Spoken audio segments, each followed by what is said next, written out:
galanni waaqayyo dhafaa ta'u egaa torbee darbee barumsa mata duree maaltu waldaa kiristaanaatti hir'ate jedhu wajjin ilaalaa turre har'as kutaa sadaffaa isaa wajjin ilaalaa waaqayyoon akka nu barsiisuuf mataa keenya gadi qabannee waaqayyo kadhanna. Yaa waaqayyo jiraachuu keenyaaf dhaabbachuu keenyaaf dubbii kee kana wajjin hirmaachuu keenyaaf si haa galatu. Gooftaa koo dubbiin kun hafuura yoo ta'e malee foon hin beekumsaan bu'aan buusu ijaan buusu nuuf hin galu. Hafuurri kee nu haa barsiisu. Kan kanan jaalanne hamaa yaa hidhamu nu wajjin ta'e maqaa Yesuusin ameen. Tole akkuma dura jechuudha yaale egaa har'a maaltu waldaa kiristaanaatti hir'ate mata duree jedhu kutaa sadaffaa wajjiniin ilaalla. Torbeewwan darban keessa inni jalqabaa ulfinatu waldaa kiristaanaatti hir'atennee lammaffaan sodaadha jennee sadaffaan lammaffaan ayyaana waaqoo jennee sadaffaan sodaa waaqayyoo dhabde waldaan kiristaanaa. Macaafa qulqulluu keessaa iddoo tokko dubbiseetan wajjin jalqaba. Macaafa fakkeenyaa boqonnaa tokko lakkoofsa 7 irratti akkas jedha. Waaqayyoon sodaachuun jalqaba ogummaati.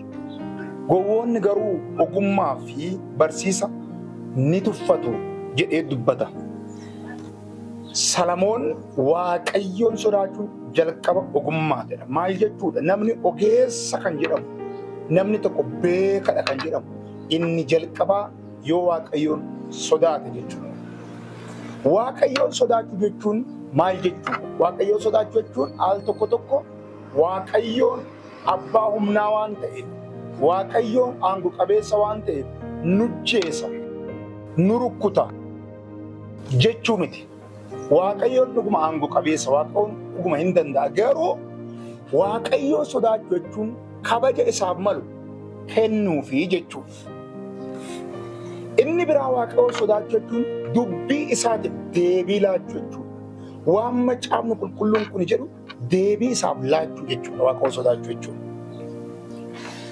Waaqayyoon sodaachuu jechuun waaqayyoon jaalachuu jechuudha. Ilaa amma haadha kee ishee si deesse, abbaa kee isa jilba isaa keessaa baate kan sodaattu waan si rukutuuf osoo hin taane waan jaalannuuf maatii keenya sodaanna, waan jaalannuuf abboomamnaaf. Waaqayyoo sodaachuu jechuun waaqayyoon jaalachuu jechuudha. Jireenya keenya keessatti nama jaalannu tokko raawwannee gaddisiisuu hin barbaannu. Ofiillee miidhamna malee. Ofiillee miidhamnee namticha sana oolchina malee. Kanaaf waaqayyoon sodaachuu jechuun waaqayyoon jaalachuu jechuudha. Tole. Egaa bara teekinooloojii yookiin teekinooloojii dhiraa kana keessaa beekumsi iddoo hunduma jiraa jedhu warri beekan yookaan beektonni knowledge is everywhere jedhu. Kana jechuun kitaabonni gurguddaan qilleensa kana keessa jiru. Namni akkuma barbaadetti imeelii isaatti galfatee waan garagaraatti galfatee kitaaba barbaade qilleensa kana keessaa buufatee dubbisa. Beekumsi jira jechuudha. Macaafa qulqulluu bara kana keessa namoonni ogwaaqummaa hin baratu. Waa'ee yookiin afaan jarichaatiin teewooloojii hin baratu. Ogwaaqummaa sirriitti baratu. Waa'ee waaqayyoo beeku namoonni. Kuni garuu waaqayyoo sodaachuutti nama hin geessu. Kanaaf beekumsa beekne kana ogummaa arganne kana waaqayyo yoo sodaanne nuti dhuguma ogwaaqummaa baranneera, nuyi nama barateedha, nuyi dhuguma nama akka dubbii waaqootti jiraatedha jechuu dandeenya. Kanaaf waaqayyo sodaachuun jalqaba ogummaa akka ta'e Salamoon hin dubbata. Seera uumamaa boqonnaa 20 lakkoofsa 11 irratti akkas jedha. Abrahaamis deebisee tarii iddoo kana waaqayyo sodaachuun hin jiru yoo ta'e haadha manaa kootiif jedhanii ana ajjeesu jedheen yaadeedha. Abrahaam erga waaqayyoon haadha manaa kee fudhadhu sokki, sanyii kee keessa fudhadhu sokki erga jedheeni mootiin tokko gara mootii tokko dhaqe. Mootiin suni gaafa gaafatu haadha manaa kootiin obboleetti koo jedheen.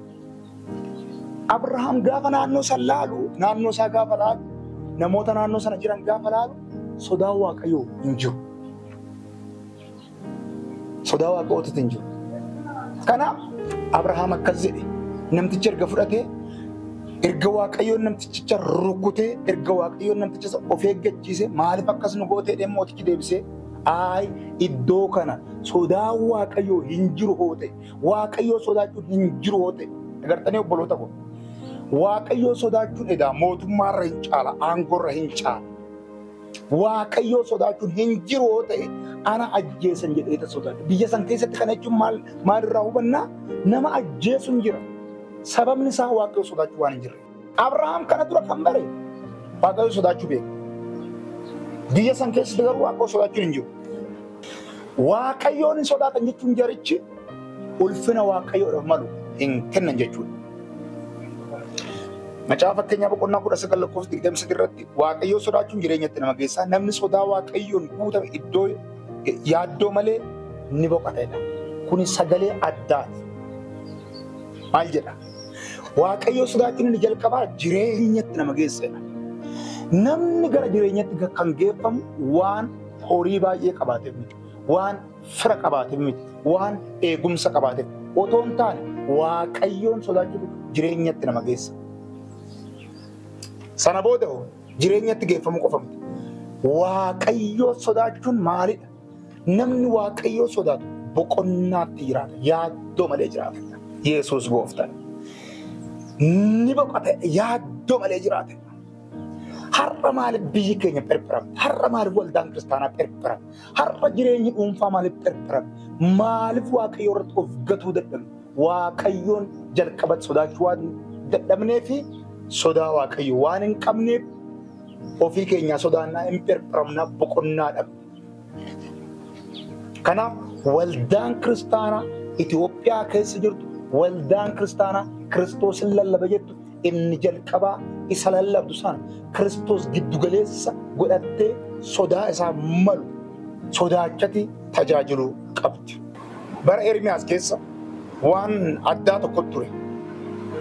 Ermiyaas boqonnaa 36:23-24 tan dubbisa. Akkuma Yihuudiin macaafa maramu sana keessaa arraba 2 yookiin 3 dubbisee mootichi immoo qarabaa isaa warri caaftonni ittiin biri'ee qaraniin irraa muree hamma macaafichi gubatee dhumutti ibidda isa gubatee dhumutti ibidda isa beddee irratti boba'u sana keessa hin bubuuse ture. Eenyu mootin ilaalaa. Mootichii fi hojjettoonni isaa warri dubbii kana dhaga'an hundinuu hin sodaanne. Gadda irraa kan ka'es uffata isaanii hin tarsaafne Ermiyaas irratti. Salphinni guddaan asitti. Waaqayyotu karaa Ermiyaas dubbii tokko fide deebi'aa kan jedhu. Mootichaanis deebi'i kan jedhu. Mootichaanis sin oolcha qalbii geeddaru kan jedhutu karaa Ermiyaas dhufe. Gaafa namni kuni dubbisuuf mootichi macaafa harkaa fuudhe. Macaafa qulqulluu macaafa maramu yookiin har'a boca har'aa kana kan hin qabne macaafa maramu sana harkaa fuudhee raawwateeti ibidda keessa tarsaasati ibidda keessa hin buusedha. Nama gaddisiisa. Mootitu qajeelfama dhalootaa kan ta'e qajeelfama Israa'el kan ta'e kan Israa'el ittiin geggeeffamu fuudhee kukkutee ibidda keessa buuse. Maal jedhetti fufee? Namoonni achi jiran mootinis hojjettoonnis tasuma hin naane hin rifanne gara qalbii geeddarachuullee hin dhaqne hin sodaanne waaqayyoon. Akkan dura jechuuf jaale waaqayyoon sodaachuun kabaja isaaf malu kennuu jechuu jenne. Waaqayyoon hin gadde baay'ee mootichattis hojjettootattis. Maaliif gaafa macaafni gubatu namni rifate hin jiru namni sodaate. Banni namni jedhe hin jiru. Hundumtuu hin qaqqaammatan bira taa'anii. Dubbii sagalee waaqayyoo yeroo gubatu rifanne. Har'a waldaa kiristaanaa keessatti yoo gubachuu iyyuu baate namni akkuma barbaadetti gaafa dubbatu garaan namaan rifatu. Waaqayyoon illee gaafa dheekkamu garaan namaan rifatu. Maaliif? Sababni isaa sodaa waaqayyoo nu keessa jiru. Mootichi inni jalqabaa macaaficha kaasee gube. Yeroo macaaficha gubatu isaan keessaa kan garaan rukutame yookiin kan rifate hin turre. maal jechuudha kana walitti dhufeenyi waaqayyoo fi isaan gidduu jiru tootaalii gargar cabe jechuudha. Breakdown ta'e jechuudha. Waaqayyoon jara kana wajjin walitti dhufeenya gochuu dhiisira jechuudha. Yoomiyyuu taanan waaqayyoo inni jalqabaa kan nurraa barbaadu maal noonaan jettan sodaadha. Akkas jedhe macaafni qulqulluun keessayyuu bara Muuseetitti akkas jedhe. Ani ulfina koo eenyumaafiyyuu dabarsee hin laadhu. Har'a akka barbaadnetti dubbachuu dandeenya. Har'a akka barbaadnetti jiraachuu dandeenya. Har'a akka barbaadnetti raajuu dandeenya. Har'a akka barbaadnetti waan barbaadne gara biizinasii mataa keenyatti yookiin gara hojii mataa keenyatti oolmaa mataa keenyatti deebisuu dandeenya. Waaqayyoon garuu dhuguma guyyaa tokko ulfina isarraa fuune kana hin deeffatu. Galanni Yesuusiif haa ta'u. Ulfina koo eenyumaafuu dabarsee laatu. Gaafa Waaqayyoon macaafa qulqulluu keessatti argina. Waaqayyoon ijaan hin mul'atu. Mootichi Waaqayyoon kaasee gube otoo gubateera ta'e Waaqayyoon. Phexros duraa boqonnaa 2:17 irratti akkas jedha. Namoota hundumaa ulfina kennaa. Obbolummaa amantootaa jaaladhaa. Waaqayyoon sodaadhaa jedha. Ilaala namoota kaaniif kabaja kennaa. Wal kabajaa. Wal jaaladhaa. Keessatti garuu Waaqayyoon sodaadhaa. Waaqayyoon dhala namaatirraa kan barbaadu baay'ee sodaadha. Faarfannaa dura akka anaa kana carraa argatanii lallabuu dura raajuu dura inni jalqabaa Waaqayyoon sodaachuu. Isa sodaachuu. Kanaaf obboloota koo warri karaa miidiyaa kanaa dubbii kana dhageessan gaheen keenya maalinni oonaan jettan dhugaaf dhaabbachuudha. Namni kana dhaga'u, kiristaanni kana dhaga'u, namni gurra qabu kan dhaga'u dhugaaf dhaabbadhu.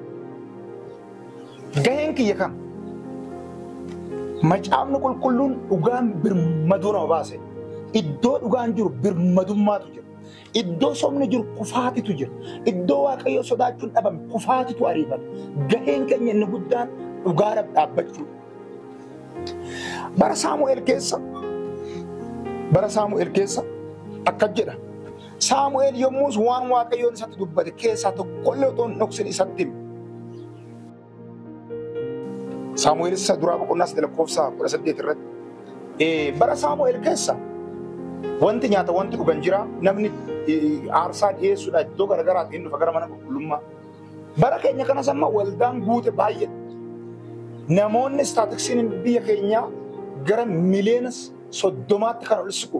Pirootestaantii yookiin immoo warra gooftaa Yesuus Kiristoos akka fayyisaa lubbuu isaanii godhatanii amananiidha. Waldaa baay'ee jira Itoophiyaa keessa. Garuu bara Saamu'eel Waaqayyoo sodaachuun hin jiru. Ijoolleen Eelii Waaqayyoon hin sodaatan.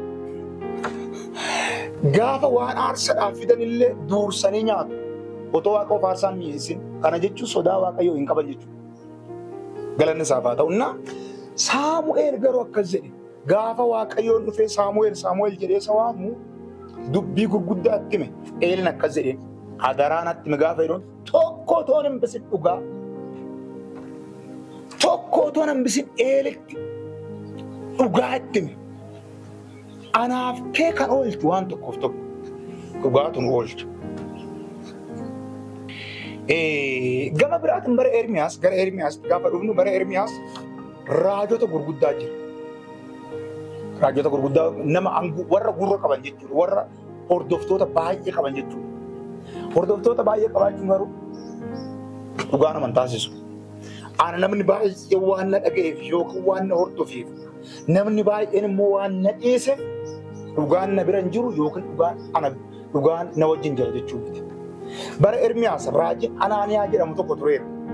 Maal jedhaa? Anaaniyaan akkas jedhee saba Israa'elitti yaade raaji. Ilaa Waaqayyoon jedheen diraamaa wayiitti agarsiisa. Waanjoo fuudhee raawwatee sinirraa cabsee akka qotiyyoo sanatti waanjoo ofirra godhee raawwatee akkasittiin cabsa Waaqayyoon yeroo dhiyoo keessatti biyya keessatti sin deebisa jedhee garuu wantichi dhugaa miti. Ermiyaas akkas jedhe. Wanta ati jettu kana otoo ta'e anis nan barbaada, nan jaaladha. Garuu akkasin hin jedhu Waaqayyoon jedhe waggaa 70 boojuu keessa jiraachuun bitamuun dirqama jedhe. Galanni isaaf haa ta'u. Waan macaafni qulqulluun dhugaadha jedhe, dhugaadha jechuun hojjetaan mootummaa waajjira keessa jiru, barataan mana barumsaa jiru, tajaajilaan lafa tajaajilaa jiru, lubni iddoo aarsaa jiru, faarfataan iddoo aarsaa jiru, amanaan Kiristoos wajjin jiraatu jedhu dhugaa wajjin jiraachuu qabu. Dhugaa wajjin jiraatte taanaan sodaa Waaqoo dhumas keessa jirti. So kiristaanni dhugaan waan dhugaa dubbata, waan dhugaa barsiisa, waan dhugaa jaalata. Dhugaatu birmaduu nama baasa. Yesuus Kiristoos Yohaannis 8:32 irratti isin dhugaa ga'uun barbaaddu garuu dhugaan birmaduu isin baase. Egaa inni jalqabaa akka kiristaanatti maalan gochuu qaba? Waaqayyoo sodaachuudhaaf maalan dhugaa wajjin nama dhugaa keessa hin jirre gara dhugaa deebisuudha. Inni biraa ayyaana Waaqayyoo isa karaa ilma isaa Yesuus Kiristoos nuuf kenname isaan keessatti of eeguudhaan yookiin achi keessatti of deebisuudhaan kan dhugaatti jiraachuu dandeenyu yookiin kan Waaqa sodaachuutti jiraachuu dandeenyu obboloota ko. Yeroo ammaa kana hoo'insi hafuuraa jira. Spiritual revival jira waldaa keessa. Garuu hoo'insa hafuuraa kana keessa dhugumaan Waaqayyoon jiraachuu, Waaqayyo sodaachuun jira. Dhugumaan ayyaanni Waaqayyoo jira waldaa keessa. Dhugumaan Waaqayyoon nu keessa jira. Ximotewos irratti akkas jedha. Ximotewos duraa 4:16 akkas jedha. Ati ofii kee barsiisa keessa eeggadhu, itti jabaadhu. Akkas gochuu keetiin mataa kee fi warra si dhaga'anis gara fayyinaatti hin geessitedha. Ati ofii kee barsiisa keessa eeggadhu. Akka gochuu keetiin mataa kee fi warra si dhaga'anis fayyinatti hin geessitedha. Kun namtichi tajaajilaa soortuu waldaa tokkooti. Soortuu waldaa Efesoon. Haa ta'u malee inni jalqabaa ofii keetii of oolchuu qabda. Nama kaanitti dhugaa bahuu, nama kaanirratti barsiisuurra ofii keetii of oolchi jedhee dubbata. Kanaaf obboloota koo Waaqayyoon sodaachuun jireenyatti nama geessa. Barumsa keenya kutaa 2ffaa keessatti lubni suni fuudhee raawwateeti Xoobiyaadhaaf iddoo kenne. Kana jechuun har'a jireenya keenya keessatti, laphee keenya keessatti eenyutu moo'ee jira? Biyya lafaati moo foonummaadha? Nama moo Waaqayyoodha? Har'a ayyaana kana jala of galchuun, Waaqayyoo sodaachuun ija Waaqayyoo nurraa barbaadu. Waaqayyoon inni guddaan kiristaana irraa barbaadu maal inni hoonaan jettan Waaqayyoon sodaachuun. Waaqayyoo sodaachuun jireenyatti nama geessa. Beekumsa keenya nuyi sartifaayi waan taaneef yookiin barannee waan tokko waan qabnuuf jireenyatti hin geeffamu. Waaqayyoo sodaachuun garuu jireenyatti nama geessa. Galanni Yesuus ifaa ta'u. Ermiyaasuma naannoo 13 xiqqoo dubbaddeetan gara xumuraa dhufe. Bara Ermiyaas bara mootota sanaa maaltu jira hoonaan jettan of gurguddisuutu jira. Obbo Koksu. Waaqayyoon garuu obbo Koksuu namoota sanaan jaalanne. Of tuuruu namoota sanaan jaalanne. Nuyi jirra jechuu namoota sanaa hin jaalanne Waaqayyoon. Macaafni qulqulluun macaafa keenya irratti maal jedhaa? Of tuulummaan kufaatii duursitiidha. Of tuulummaan jira taanaan kufaatiin dhiyoo jira. Fagoon jiru qarree irra deemaa irra jechuudha kufuudha. Of tuulummaan jira jechuun Waaqayyoon of keessatti xiqqeessaa irra jechuudha. Kanarraa kan ka'e hin jaalanne. Yaadni garaa isaa irraa sodaa Waaqayyoo waan hin qabneef aanga'oota mootummaa, luboota mana qulqullummaa hundi isaanii garaan isaanii yaada foonitti barfamee laata. Sodaa Waaqayyoo laficharra waan sokkeef namni hunduu yaada Waaqayyoo malee yaada ofiisaa jiraata bara sanatti jechuudha. Akkan duras jechuudha biyyaale gaafa macaafni illee gubatu waan tokko. Eenyutu itti fiigaa jira moo mootummaan Baabiloon immoo boojuudhaaf itti fiigatii jira. Kan sin dinqu keessaa Waaqayyoon karaa Ermiyaas mootii warra Israa'el sin oolcha gaafa jedhu inni mootii sun akka sareetti du'e. Sin oolcha maaloo qalbii geeddaradhu siin. Laficha dabarseen kenna of tuulummaatu baay'ate namatu walirratti ka'u baay'ate laficha dabarseetan kenna siin garuu sin oolcha gaafa jedhu mootiin dhaga'uu hin barbaadu. Mootiin akka sareetitti du'e qabamee du'e maaltu waan baay'ate of tuulummaan baay'ate sodaa Waaqayyoo waan xiqqaate. Kanaaf barumsa keenya kana keessatti maaltu waldaa kiristaanatti hir'ate kan jedhu inni jalqabaa xumuruudhaaf inni jalqabaa ulfinatu hir'ate. Ulfinni hin jiru taanaan humni hin jiru jennee kutaa darbe keessatti ayyaanni hin jiru taanaan akkasumaan jenne har'a isa sadaffaa kana jechaati kan jiru sodaa Waaqayyoo. Waaqayyoo sodaachuun jireenyatti nama geessa. Gaheen kan kee dhugaaf dhaabbachuudha. Gaheen kan keenya ayyaana keessa jiraachuu. Gaheen kan keenya ulfina Waaqayyoo barbaaduudha. Galanni Waaqarratti lafarratti isaaf haa ta'u. Waaqayyoon dubbii dhageenya kanaan akka jiraatu ayyaana kana keessatti akka of eegnu obboloota koo Waaqoon hunduma keenya haa gargaaru. Maaliif hoo jenne yeroo ammaa kana keessa ogummaan gar malee waan baay'ateef gatiin namaa inni Kiristoos dhiiga buuseef waan xiqqaateef lafti keenya addunyaan kun abaarsa gurguddaadhaan dhaamaa jirti. Dhaamuu ishiittis immoo ganaa Waaqoon sodaannoo ta'e. Waaqoon hunduma keenya haa gargaaru. Egaa yuutuubii kana eenyumtuu ittiin lallabuuf eenyumtuu ittiin beekamuuf miti. Yuutuubii kana sabskiraayib godhaa, laayik godhaa.